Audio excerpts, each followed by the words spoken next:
Welcome to concept Guru. Concept गुरु में आप सभी लोगों का बहुत बहुत स्वागत है।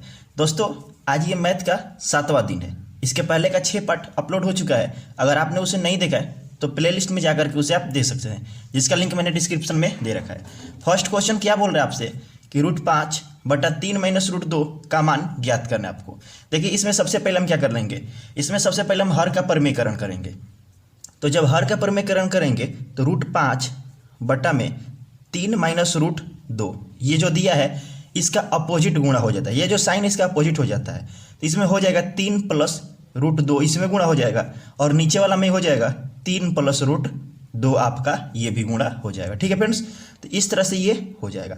अब जब आगे की क्रिया करेंगे तो हम पाएंगे कि ये 3 गुणा हुआ 3 से 5 में, तो 3 √5 हो गया आपका, और प्लस का √10 हो गया। ठीक, ध्यान से समझिएगा बात को, जहाँ कहीं दिक्कत होगा तो बोलिएगा। ये गुणा हुआ तो 3 का स्क्वायर कर दिया, ये गुणा हुआ तो -2 कर दिया। चूंकि √2 और √2 करेगा तो √2 का स्क्वायर बनेगा और 2 बाहर निकल के आ जाएगा। अब आगे बढ़ेंगे इसके स्टेप में तो हम पाएंगे कि यहाँ से कि 3 √5 ये तो है ही मेरे पास, प्लस के √10 हो गया आपके पास। अगला स्टेप करेंगे 3 × 9 और -2 हो जाएगा।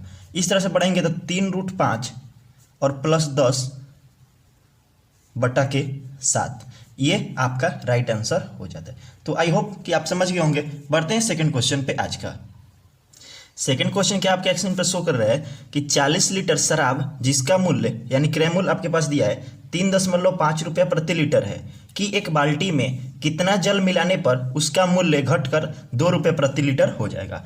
ठीक है फ्रेंड्स, तो समझते हैं इसको क्या बोल रहा है। सबसे पहले चीज़ कि आपके पास क्या है, वाइन है, ये वाइन हो गया और ये वाटर हो गया आपका, राइट, ये दिया हुआ है।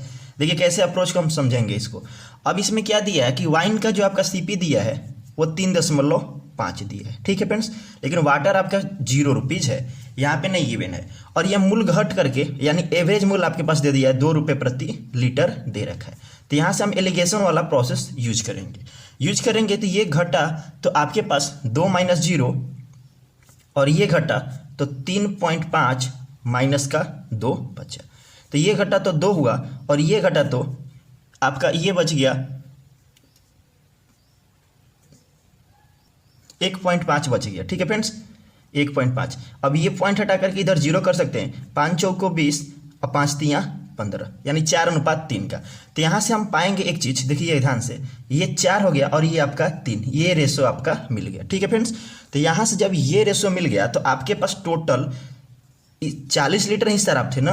तो ये देखिए, इसको बनाने के लिए यही कर सकते हैं और इधर भी 0 हम कर सकते हैं, यानी 40 लीटर में रेशियो था मेरा, तो यहाँ से हम 30 भी कर सकते हैं। या एक और तरीका समझ सकते हैं, ये जो 40 लीटर शराब था टोटल, ये वाइन का रेशियो था, यहाँ पे 40 लीटर था, और ये 4 किसको रिप्रेजेंट कर रहा है, ये 4 रिप्रेजेंट कर रहा है 40 को। तो 4 यूनिट बराबर 40, तो 1 यूनिट का वैल्यू आ गया आपके पास 10 आ गया। ये भी कर सकते हैं। तो 3 वैल्यू आपका पूछा है, चूंकि इसका मान 0 दिया है और यहाँ पे 0 दिया नहीं है, सॉरी यहाँ पे मान इसका दिया नहीं है।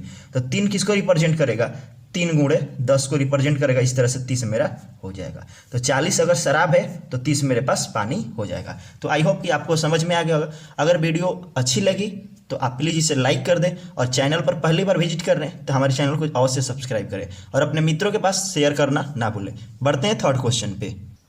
थर्ड क्वेश्चन आपकी स्क्रीन पर ये शो कर रहा है कि चक्रवृद्धि ब्याज पर रखी हुई एक धनराशि 4 वर्षों में स्वतः 2 गुनी हो जाती है। उसी ब्याज पर यह कितने वर्षों में 8 गुनी आपके पास हो जाएगी। बहुत ही प्यारा क्वेश्चन है, समझते हैं इसको। ये देखिए, सबसे पहले यहाँ पे टाइम दिया है और यहाँ पे गुना दिया है, ध्यान दीजिएगा बात को। और यहाँ पे देखिए समय कितना दिया है, 4 वर्षों में, और ये कितनी हो जाती है, तो आप बोलिएगा 2 गुनी हो जाती है। इसको करने कितने हैं, तो 8 गुने करने हैं। 8 गुने हमने कर लिए। अब देखिए ध्यान से कि ये 8 को हम कितने के 2 के फैक्टर के अनुसार तोड़ेंगे, तो 2 से पाएंगे कि 4 हुआ, और 2 से तोड़ेंगे तो 2 हुआ। इस तरह से ये 8 को हम 2 का पावर क्यूब भी कर सकते हैं। ठीक है फ्रेंड्स, तो यहाँ से हम बढ़ेंगे आगे।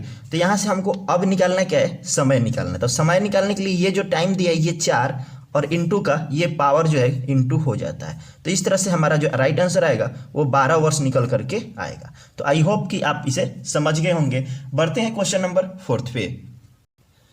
क्वेश्चन नंबर 4 आपके स्क्रीन पर ये गिवन है कि एक वर्गाकार प्लॉट का क्षेत्रफल 1764 वर्ग मीटर है। ध्यान दीजिएगा ये प्लॉट कैसा है, वर्गाकार है, ठीक है। और आगे क्या बोला है, उस अन्य वर्गाकार प्लॉट का परिमाप क्या होगा जो पहले के प्लॉट का क्षेत्रफल का 4 गुना आपके पास दिया हुआ है। सबसे पहले मेरा पहला प्लॉट का क्षेत्रफल क्या दिया है, एरिया 1764 दिया है, ठीक है फ्रेंड्स। अब जो पूछा है अन्य वर्गाकार प्लॉट, तो यानी दूसरा जो वर्गाकार प्लॉट होगा मेरा, उसका एरिया हम जब निकालेंगे तो 1764 इंटू का 4 करेंगे, क्योंकि ये क्षेत्रफल का 4 गुना, क्षेत्रफल कितना दिया है 1764 दिया हुआ है। अब जब इसका हम दूसरे प्लॉट का एक भुजा निकालेंगे, एक भुजा जब निकालेंगे तो यहाँ से हम पाएंगे कि प्लॉट का क्षेत्रफल अंदर हो जाता है, यानी 1764 इंटू के 4 हो जाता है। अब निकालने के लिए ये आपके पास 2 आ गया। अब 1764 का वर्गमूल निकालना है तो या तो ये इसके अंत में 2 होगा या तो फिर 8 होगा, ठीक है फ्रेंड्स। तब यहाँ से बढ़ेंगे 17, तो 4 चूके 16, 4 लेंगे तो इस तरह से हम पाएंगे कि 42 इसका रूट आ गया। तो 42 इंटू 2 किए हैं तो 42 दूना मेरे पास 84 मीटर ये निकल करके एक भुजा आ गया। अगर आपको वर्गमूल निकालने में परेशानी होती है तो मेरे प्ले लिस्ट में जा करके देख सकते हैं, मैंने स्पेशली रूट ओवर पर वर्गमूल वीडियो बना करके रखा हुआ है। अब आपको निकालना है क्या, प्लॉट का परिमाप निकालना है आपको। जब इसका हम पेरीमीटर परिमाप निकालेंगे तो हम जानते हैं कि परिमाप बराबर होता है 4 गुणा एरिया होता है, भुजा होता है, ठीक है फ्रेंड्स। तो 4 आपके पास फॉर्मूला से इंटू भुजा आपके पास आ गया 84। तो हम जब आपस में इसको इंटू करेंगे तो 336 मीटर मेरे पास आ जाएगा राइट आंसर। तो इस तरह से ये सॉल्यूशन हो चुका है। आई होप आपको ये समझ में आ गया होगा। अगर समझ में आ गया है तो प्लीज़ वीडियो को लाइक कर दें और वीडियो बिना स्किप किए हुए देखें। अगर आपको स्पीड स्लो लग रही है तो आप सेटिंग में जा करके जो नॉर्मल होता है उसको 1.5 या 1.25 के रफ्तार चेंज कर सकते हैं, ठीक है फ्रेंड्स। बढ़ते हैं कुछ अगले क्वेश्चन पे। क्वेश्चन नंबर 5 आपके स्क्रीन पर ये शो कर रहा है कि 20 सेंटीमीटर इंटू 10 सेंटीमीटर के कितने ईंटों से 25 मीटर इंटू 16 मीटर का फर्श बनाया जा सकता है, यानी एक लंबाई और एक चौड़ाई दी है। ध्यान दीजिएगा ईंट जो है मेरे पास वो सेंटीमीटर में गिवन है, जबकि जो फर्श बनाना है आपको मीटर में गिवन है। तो सबसे पहले हम जानते हैं कि 1 मीटर बराबर तो 100 सेंटीमीटर आपके पास होता है, ठीक है फ्रेंड्स। तो 25 ये हो गया, तो 25 इंटू 100 यानी 2500, और ये जो 1600 हो गया तो 16 हो गया, तो 16 इंटू 100 बराबर 1600 हो गया। तो लंबाई इंटू चौड़ाई कर देंगे तो यहाँ से टोटल मेरे पास निकल करके आ जाएगा, ये चीज़ निकल करके फर्श का क्षेत्रफल आ जाएगा।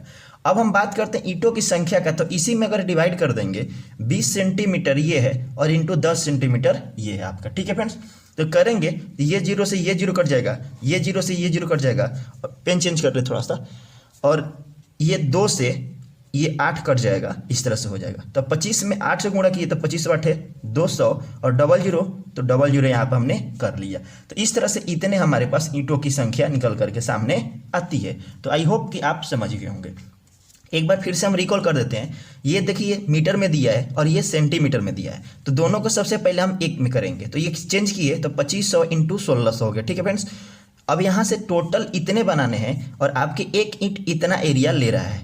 ध्यान दीजिएगा, आपको 2500 इंटू 1600 का बनाना है आपको फर्श, और एक ईंट जो है 20 इंटू 10 यानी 200 सेंटीमीटर का ले रहा है। तो जब फर्श के क्षेत्रफल में ईंटों की संख्या से ईंटों का जो एरिया है उससे भाग देंगे तो मेरे पास ईंट की संख्या निकल करके सामने आ जाएगी। तो आई होप कि अब आप समझ गए होंगे। नेक्स्ट क्वेश्चन आपकी स्क्रीन पर यह शो कर रहा है कि 14 सेंटीमीटर त्रिज्या एवं 20 सेंटीमीटर ऊंचाई वाले एक गोला बेलनकार लोहे के टुकड़े को ठोस शंकु में ढाला गया, जिसके आधार की त्रिज्या उसी के बराबर है। यानी कहने का मतलब ये है कि आपके पास 2 तरह की वस्तु है, एक बेलनाकार और एक शंकु आकार, ठीक है फ्रेंड्स। और यहाँ पे दोनों का आयतन की बात कर रहे हैं। तो सबसे पहले हम जब बेलन का आयतन का बात करेंगे, बेलनाकार आयतन का, जब बेलनाकार आयतन का बात करेंगे तो हम जानते हैं कि इसका जो फॉर्मूला होता है पाई आर स्क्वायर और एच होता है, ठीक है फ्रेंड्स। अगर हम शंकु की बात करेंगे, शंकुआकार का आयतन का, तो शंकु का आयतन हम जानते हैं, देखिएगा बहुत आसानी से बन जाएगा। अगर अभी दिक्कत होता होगा तो फिर समझ में कभी नहीं आएगा, अगर एक बार कोशिश करते हैं आप समझ जाइएगा। 1/3 पाई आर स्क्वायर एच होता है, ठीक है फ्रेंड्स। तो यहाँ से जब हम दोनों को रेशनलाइज करेंगे तो हम पाएंगे हमको H1, यहाँ पे H नहीं दिया है, यहाँ पे H1 हम कर लेते हैं, ठीक है फ्रेंड्स। जो कि शंकु में आपके शंकु की ऊंचाई पूछा है, और एच हम जानते हैं कि हाइट होता है, आर मेरे रेडियस त्रिज्या होता है, पाई का मान 22/7 होता है। तो यहाँ से हम पाएंगे H1 बराबर जब लिखेंगे तो मेरे पास हो जाएगा पाई आर स्क्वायर एच इंटू का 3 और बट्टा के ये आ जाएगा आर पाई आर स्क्वायर आ जाएगा। अब ये चीज़ कैसे आया, ये 3 ऊपर में कैसे आया, तो ये देखिए ये 3 है, इसके साथ इंटू करा देगा, ठीक है। अब ये पूरा तरह से ये और ये आपका कट जाएगा, आपके पास बचा क्या, H1 बराबर H इंटू 3 बचा, और H का मान आपके पास दिया हुआ है 20 सेंटीमीटर। तो वैल्यू पुट करेंगे तो 20 इंटू 3 करेंगे तो 20 यहीं 60 हो जाएगा आपके पास सेंटीमीटर। इस तरह से राइट आंसर निकल करके आ गया, ठीक है। अगर ये चीज़ समझ में नहीं आ रहा है तो यहाँ से हम एक बार और इसको समझा दे रहे हैं। ये हो गया आपका पाई आर स्क्वायर एच बराबर 1/3 पाई आर स्क्वायर एच हो गया। इसको H1 हम कर लेते हैं, ठीक है, जो कि हमारा जो निकालना है। अब इसके बट्टा में 1 करेंगे तो ये अपोजिट गुणा हो जाएगा, 3 में एच से इससे गुणा किया तो 3 पाई आर स्क्वायर एच बराबर पाई आर स्क्वायर और H1 हो गया। यहाँ से पाई आर स्क्वायर कट जाएगा तो यहाँ से 3H बचा बराबर के यहाँ से हो गया H1 हो गया, और 3 दिया हुआ है और H का मान आपके पास 20 है। इस तरह से हम पाएंगे कि 60 मेरे पास निकल करके आ जाएगा। तो आई होप कि आप समझ गए होंगे। किसी भी मैथ में प्रॉब्लम होती है तो अब सारे कुछ सॉल्व हो जाएगी। अगर अभी तक लाइक नहीं किए हैं तो प्लीज़ वीडियो को अब तो लाइक कर दीजिए, एक तो लाइक बनता ही है, और साथ में चैनल को सब्सक्राइब अवश्य कर ले। पढ़ते हैं नेक्स्ट क्वेश्चन पे। नेक्स्ट क्वेश्चन क्या आपके स्क्रीन पर शो कर रहा है कि ए बी तथा सी मिलकर 1980 रुपया कमाते हैं। ध्यान दीजिएगा, ए बी और सी तीनों मिलकर के कमाते हैं। वे इसे 2:1 तथा 3:2 के अनुपात में कमाते हैं। तो आपके पास बी के रेशियो बताना है, यानी कमाई उसको बताना है। ध्यान दीजिएगा, ये ए अनुपात बी और ये बी अनुपात सी। ध्यान दीजिएगा, ये 2:1 इसका रेशियो दिया है, और ये बी अनुपात सी 3:2 का रेशियो दिया हुआ है। यहाँ से हम पाएंगे कि ये बी और ये बी इक्वल नहीं है, तो इसलिए इसमें अगर हम 3 से इंटू कर दें तो मेरे पास इक्वल हो जाएगा। तो 3 में 2 से हुआ तो 3 दूनी 6, और ये हुआ तो 3 एकम 3। अब ये 3 तो इक्वल हो गया तो नहीं लिखेंगे, और ये आपके पास 2 हो गया। तो इस तरह से हम पाएंगे कि 6 3 9 और 2 11 यूनिट, यानी 11 यूनिट तीनों मिलकर के कमाए, या 1980 रुपये ये मिलकर के कमाते हैं। तो 1 यूनिट का दाम आपके पास हो जाएगा 1980 डिवाइड का 11। तो ये कटाएंगे तो 11 एकम 11, 8 और 8 11 8 88, 180 यूनिट हो गया। आपसे पूछा था किसका, बी का पूछा था, कमाई बत पूछा था, और बी का हम जानते हैं रेशियो कितना है, 3 है। तो बी का जब निकालेंगे तो 180 इंटू का 3 कर देंगे तो 18 54, 540 रुपये इसका राइट आंसर हो जाता है। तो आई होप कि आप इसे समझ गए होंगे और वीडियो को बिना स्किप किए हुए देख रहे होंगे।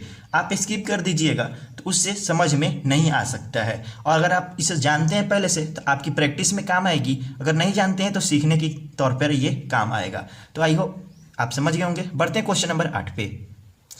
अगला क्वेश्चन बहुत ही प्यारा है, इसके भावनाओं को हम समझते हैं। क्या बोल रही है क्वेश्चन, अजय और नवल की आयु का अनुपात 2:3 है। 12 वर्ष के बाद उनकी आयु का जो रेशो हो जाता है 11:15 हो जाता है। तो आपसे नवल की रेशो बताना है, ठीक है। तो यहाँ से देखते हैं, ये अजय हो गया और ये मेरे पास नवल हो गया। अजय का कितना दिया है, 2x दिया है, और नवल कितना दिया है, 3x। वैसे तो बहुत सारे इसके मेथड होंगे, लेकिन हम इस मेथड की बात करते हैं। अब 12 वर्षों के बाद तो यानी इसमें भी 12 इसमें भी 12 हम ऐड कर दिए। अब बराबर में इसका रेशियो कितना हो जाता है, 11:15, यानी 11/15 हो जाता है। अब यहाँ पे हम डायरेक्ट करेंगे, 15 में 2 से गुणा 30, 11 में 3 से गुणा 33, तो 30 और 33 घटा तो प्लस का 3x बचा, बराबर 15 12 180 और 12 11 132। तो 132 और 8 40, इस तरह से 48 बचा। तो x बराबर 16 निकल करके आपसे पास आ गया। अब पूछे कि इसका नवल क्या पूछा है, तो नवल कितना रेशियो दिया है, 3x दिया हुआ है, तो 3x लिख दिए, और 3 इंटू 16 दिया है x का मान, 16 से इंटू किए तो 16 48, ये आपका राइट आंसर हो जाता है। तो आई होप कि आपको ये समझ में आ गया होगा। बढ़ते हैं अगले क्वेश्चन पे। देखिए क्वेश्चन क्या दिया है, कारपेंटर एक्स एक मेज को 2/3 दिन में बनाता है, जबकि वाई 2/5 दिन में उसी मेज को बनाता है। तो एक दिन में दोनों कितने मेज बनाएंगे। आपके पास एक्स का राशि दिया है 2/3 दिन दिया हुआ है, ठीक है फ्रेंड्स, और यहाँ से वाई का जो रेशियो दिया है वो 2/5 दिन का दिया हुआ है। अब आपसे क्या पूछा है कि दोनों मिल करके कितने दिन में कितने मेजें बनाएंगे। तो 2/3 और प्लस 2/5। तो हम यहाँ पे चले आगे बढ़ें तो हम पाएंगे यहाँ से, देखिए ये दिन दिया है, सबसे पहले हमको कैपेसिटी निकालना होगा। तो यहाँ से हम थोड़ा सा मिस्टेक कर गए थे, दिन का अपोजिट होता है कैपेसिटी। तो जब हम कैपेसिटी निकालेंगे तो दिन दिया 2/3, तो हमारे पास कैपेसिटी कितने हो जाएगा, 3/2 हो जाएगा। इस तरह से 2/5 जो दिन दिया है इसके कैपेसिटी 5/2 हो जाएगा। तो इसके कैपेसिटी के अनुसार चलते हैं हम। तो 3/2, चूंकि कैपेसिटी जितना रहेगा उतना ही ना मेज बनाएगा, आपके पास मेज बनाना है, हम दिन निकाल रहे थे। तो 3/2 और 5/2 यहाँ से हो गया, तो ये किए तो 2 हो गया, और ये 5 और 3 8 हो गया। इस तरह से कट जाएगा और ये आपके पास 4 मेज बना पाएंगे। इस तरह से आप देख रहे होंगे कि 4 मेज हमारा राइट आंसर हो जाता है। यहाँ से आप एक चीज याद रखिएगा कि दिन का उल्टा हमेशा कैपेसिटी यानी क्षमता होता है, और क्षमता का उल्टा हमेशा दिन होता है। बढ़ते हैं अगले प्रश्न पे। क्वेश्चन नंबर 10 क्या बोल रहा है, किसी सभा में 40% लोग चाय पीते हैं, ठीक है फ्रेंड्स, 50% लोग कॉफ़ी पीते हैं तथा 10% चाय और कॉफ़ी, ध्यान दीजिएगा, दोनों को पीते हैं। तो कितने प्रतिशत चाय, न तो चाय और न ही कॉफ़ी को पीते हैं। सबसे पहले हम जानते हैं कि कोई भी प्रतिशत 100% होता है, कोई भी वैल्यू 100% होता है। अगर हम बात करें तो ये मेरे पास चाय आ जाएगा, ये मेरे पास चाय आ जाएगा, और ये मेरे पास कॉफ़ी आ जाएगा। ये वेन डायग्राम का क्वेश्चन है, ये कॉफ़ी हो गया, ठीक फ्रेंड्स। अब यहाँ से देखेंगे 40% चाय पीते थे, तो 40% हमने दे दिया। 50 कॉफ़ी पीते थे तो हमने 50 यहाँ पे दे दिया। लेकिन 10% दोनों को पीते हैं, ध्यान दीजिएगा, ये 10% ऐसा है जो दोनों को ट्राई करते हैं, पीते हैं। तो 40 चाय पीने वाला था, 10 दोनों पीने वाला है, तो कह सकते हैं कि 30 चाय पीने वाला था। और कॉफ़ी 50 पीने वाले थे, 10 दोनों पीने वाले, तो कह सकते हैं कि 40 ये पीने वाले थे। तो यहाँ से जब ऐड करेंगे तो 30 प्लस ये मिडिल वाला आपका बोथ वाला ऐड हो जाता है प्लस, और ये 40। तो 40 10 50 और 30 हम पाएंगे कि 80% किसी न किसी तरह से कोई ना कोई पेय पदार्थ पीते हैं। आपके पास टोटल जो वैल्यू था वो 100% था, ठीक है।